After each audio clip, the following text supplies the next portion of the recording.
ಹಿಂಗಾಗಿತ್ತ ಪರಿಸ್ಥಿತಿ. ಮುಂದಕ್ಕೆ ಏನಾಯ್ತಣ್ಣ? ಅಲ್ಲೇ ಪಕ್ಷಿ. ಪ್ಲೀಸ್ ಈ ಚಾನಲ್ನ ಸಬ್ಸ್ಕ್ರೈಬ್ ಮಾಡ್ಕೊಳ್ಳಿ. ಯಾರು ಇನ್ನೂ ಸಬ್ಸ್ಕ್ರೈಬ್ ಮಾಡಿಲ್ಲ ಅವರು. ಇನ್ನೇನಾಗುತ್ತೆ, ಮುಂದಕ್ಕೆ ಹಂಗೆ ಹಂಪಿ ನೋಡೋಣ ಅಂತ ಹೋದ್ರು. ಅಲ್ಲಿ ಶಾನಾಪುರ ಲೇಕ್ ಹೋಗಿ ಫ್ರೆಂಡ್ಸ್ ಜೊತೆ ಡೈ ಹೊಡಿಯೋಣ ಅಂತ ಡೈ ಹೊಡೆದೆ.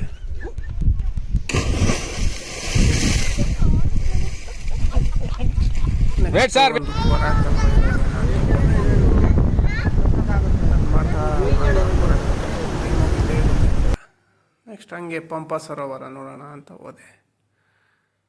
ಪಂಪ ಸರೋವರ ತುಂಬ ಚೆನ್ನಾಗಿತ್ತು, ಒಳ್ಳೆ ಲೊಕೇಶನ್ ಮಾತ್ರ.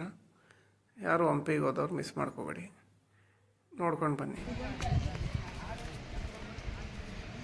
ಮುಂದೆ ಏನೇನು ಹೋದೆ ಅಂತ ನೆಕ್ಸ್ಟ್ ಪಾರ್ಟಲ್ಲಿ ಹೇಳ್ತೀನಿ. ಅಲ್ಲಿವರೆಗೂ ಬಾಯ್ ಬಾಯ್.